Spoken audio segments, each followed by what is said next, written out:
Northern Virginia is a rapidly developing part of the state of Virginia.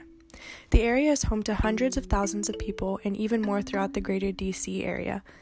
The massive amounts of construction and waste that is generated by these areas needs to go somewhere. So where does it go? One place that construction waste and household waste goes is Lorton, Virginia. A subcity of Fairfax County, Lorton is situated in the southeast corner of Northern Virginia. Compared to many places in Virginia and around the country, Lorton would be considered a very wealthy city with a median household income of over $100,000. However, due to its proximity to the nation's capital, this is actually much lower than many of the other sub-cities of Fairfax County. Antonio Olivo of the Washington Post has noted that Lorton is often referred to as the, quote, armpit of Fairfax County. Lorton, Virginia is one of the most diverse sub-counties in Fairfax County, reporting 31.4% Black or African American residents, 28.8% white residents, 17.5% Hispanic or Latino residents, and 17.4% Asian residents. Since race has been the predominant defining factor when it comes to where hazardous waste facilities are located, and due to Lorton's vulnerability as a lower-income city in Fairfax County, the following findings raise alarm in the world of environmental justice. The Lorton Landfill was built in 1981. It was owned and operated by Enviro Solutions Incorporated alongside Fairfax County. They agreed on a contract in which the landfill would operate until 2018. The Lorton Landfill took in a majority of construction and demolition debris from the DMV area. It has long been considered an eyesore for the residents of Lorton due to its proximity to its neighborhoods. Groups such as the Citizens to Stop the Dump and the South County Federation have kept an eye out on the dump in the interests of its citizens. These groups mobilized when, in 2014, Enviro Solutions proposed a new contract to Fairfax County that would extend their contract until 2025. Every promise that we know of, or that I know of, seems like they've just ignored it and go to the supervisors to get an exception. To have a landfill at that size in the backyard, it's almost like building the homes on top of the landfill.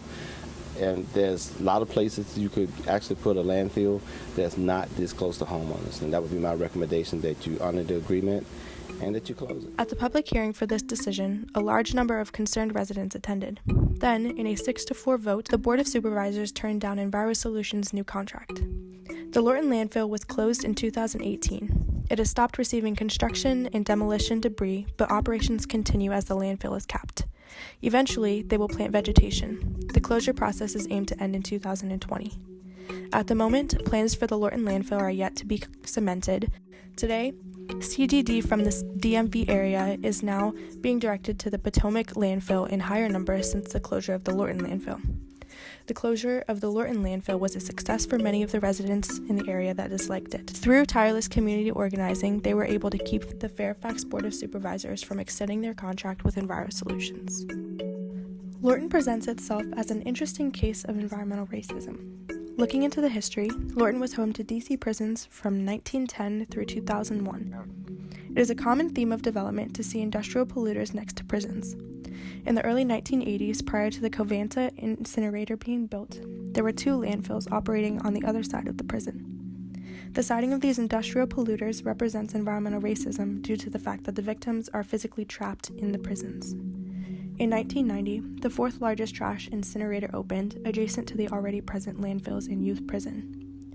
The trash incinerator is owned and operated by Covanta, the nation's largest incinerator corporation. Able to burn 3,000 tons of trash per day, the incinerator burns a lot of DC's waste, and the resulting toxic ash is dumped into the county-owned I-95 landfill next door. Some of the negative impacts of the incinerator are as follows. For one, incinerators are the most expensive and polluting way to manage waste or to make energy. Incinerators also pollute more than coal power plants and landfills.